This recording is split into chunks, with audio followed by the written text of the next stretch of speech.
I just had to let you know you're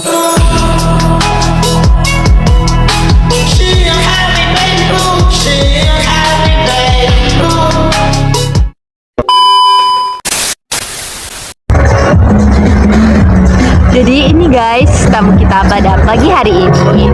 Kalau Kak boleh perkenalan dulu, namanya siapa dan absen berapa? Perkenalkan, nama saya Ineke Maureen Rasya, absen 21. Perkenalkan, nama saya Aulia Ayu Ramadhani, absen 12. Perkenalkan, nama saya Indah Aprilia, absen 20. Oke, sebelumnya perkenalkan juga ya bagi yang belum kenal aku. Nama aku Anin Diana Suputri, bisa dipanggil Anin. Nah, jadi aku akan bertanya kepada kalian beberapa pertanyaan. Apakah boleh? Boleh dong. Boleh. Oke, pertanyaan pertama. Menurut kamu, apa sih yang dimaksud dengan lembaga keuangan non-bank? Oke, boleh dijawab Kak Indah dulu. Menurut aku, lembaga keuangan non-bank adalah lembaga yang menyelenggarakan aktivitas layanan keuangan selain bank, seperti asuransi, terus pegadaian, tetapi dia tidak menyediakan layanan tabungan seperti bank. Itu sih. Begitu ya.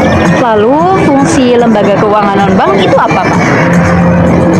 Memberikan pembiayaan seperti kredit motor, mobil, atau barang lewat leasing. Yang kedua yaitu memberikan perlindungan proteksi lewat perusahaan asuransi.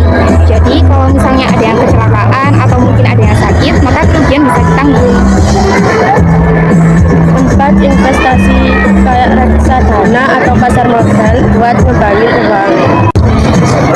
Yang keempat, membantu akses keuangan, bikin orang lebih mudah untuk atau dapat layanan keuangan tanpa ke bank, misalnya seperti e-wallet, pay later, dan lain-lain.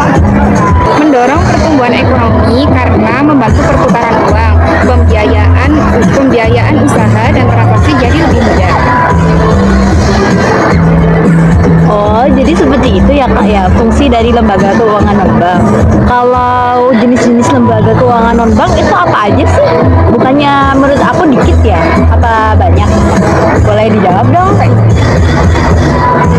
Yang pertama, perusahaan asuransi. Asuransi yaitu ketika seseorang yang menyepakati pembayaran uang yang disebut premi dan perusahaan asuransi akan menjanjikan serta memberi sejumlah ganti rugi apabila terjadi suatu peristiwa atau musibah yang menimpa pihak tersebut.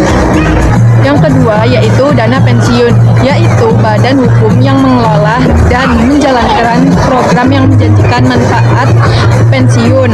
Kegiatan ini dilakukan dengan memungut dari iuran yang dipotong dari pendapatan atau gaji pegawai setiap bulan selama masih aktif bekerja dan akan dibayarkan kembali apabila pegawai tersebut sudah pensiun. Yang ketiga ada lembaga keuangan mikro, yaitu lembaga keuangan yang memberikan layanan berupa jasa pengembangan usaha dan pemberdayaan masyarakat, baik melalui pinjaman atau pengelolaan simpanan.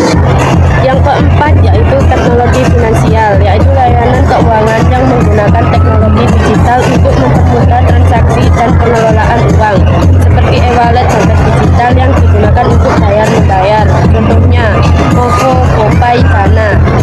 Nah, untuk contoh yang beli sekarang bayar nanti itu seperti Shopee Pay Later, aplikasi investasi untuk menabung atau investasi online.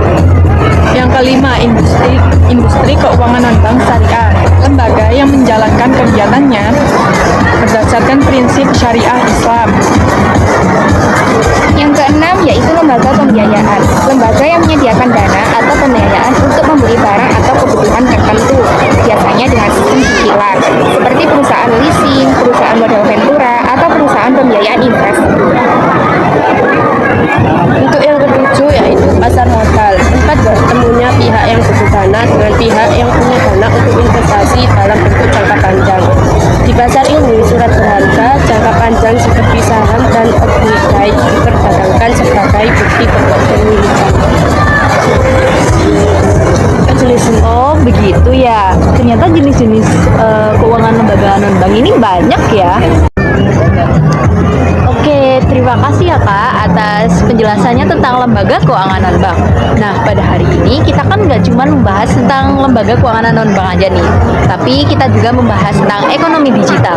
Nah, sebelumnya aku mau tanya nih ke Kakak, apa sih ekonomi digital itu?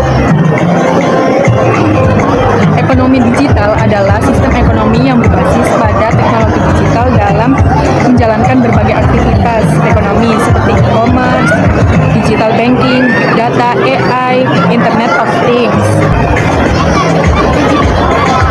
Kalau contoh penerapan dari ekonomi digital ini apa? Banyak nggak sih Kak?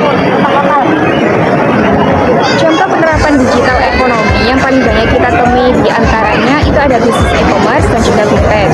Bisnis e-commerce telah mengubah cara orang berbelanja di Indonesia. Platform seperti Tokopedia, Bukalapak, dan Shopee memungkinkan penjual dan pembeli untuk bertransaksi secara online hingga menyatukan produsen lokal dengan pasar global. Hal ini tentunya menciptakan peluang usaha baru, mengurangi tingkat pengangguran, dan meningkatkan tingkat kesejahteraan masyarakat. Di sisi lain, perusahaan fintech seperti GoPay, OVO telah mengubah cara Anda menyelesaikan transaksi keuangan. Mereka menyediakan layanan pembayaran digital, pinjaman online, sampai investasi melalui aplikasi sehingga dapat mempercepat inklusi keuangan di Indonesia.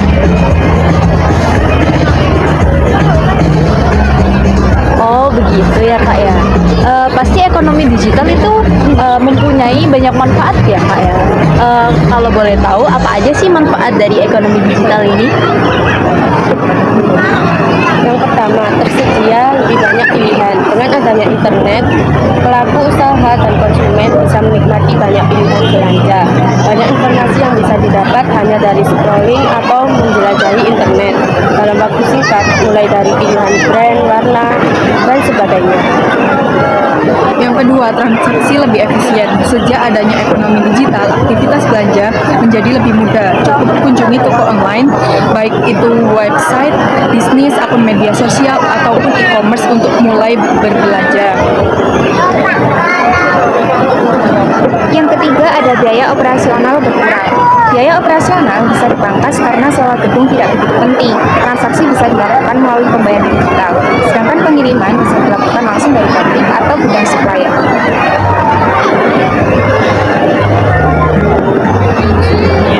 Yang kelima yaitu pertumbuhan ekonomi digital. Munculnya lapangan pekerjaan baru.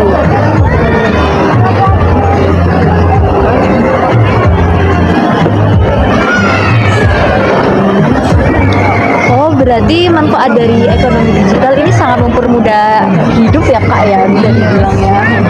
Soalnya kan juga kita juga pada remaja ini kan juga suka belanja-belanja gitu ya kan, di e-commerce ya kan. Jadi kayak iya Gen Z culture. Jadi kita itu nggak perlu gitu loh kayak jalan-jalan capek-capek ke mall, ke sini ke situ. Jadi kita tinggal scroll-scroll, check out gitu ya Kak ya. Iya iya. Oke, pertanyaan terakhir dari saya yaitu tantangan yang dihadapi di era ekonomi digital ini apa aja sih Kak? Kan tadi kan udah ada manfaat ya. Pasti kan juga ada beberapa tantangan yang kita hadapi dari ekonomi. Oke, boleh penjelasannya? Tantangan yang dihadapi di era ekonomi digital yang pertama ada keamanan berinternet. Yang kedua yaitu SDM kurang memadai, yaitu kurangnya sumber daya manusia yang paham penerapan teknologi. Yang ketiga, regulasi belum optimal. Supaya semua kegiatan dalam ekonomi digital bisa berjalan dengan lancar, sebaiknya diperlukan regulasi yang melindungi hak penyediaan layanan maupun penggunanya. Namun saat ini regulasi tersebut masih belum optimal sehingga menjadi tantangan bagi setiap individu, lembaga maupun pihak-pihak lainnya yang turut serta dalam setiap kegiatan perekonomian. Oh seperti itu ya Kak. Ternyata banyak juga ya tantangannya. Apalagi sekarang kan juga kita lagi di masa-masa zaman-zaman AI ya, banyak penipuan-penipuan seperti itu. Kadang beli meja makan dapatnya meja miniatur ya kan ya. Oke, itu sekian pertanyaan dari saya. Terima kasih ya. Sama. Oke guys, itu adalah akhir dari podcast kita pada hari ini. Saya sebagai pembawa acara Anindiana Rosu Putri pamit undur diri ya. Terima kasih. Wassalamualaikum warahmatullahi wabarakatuh. Dadah guys.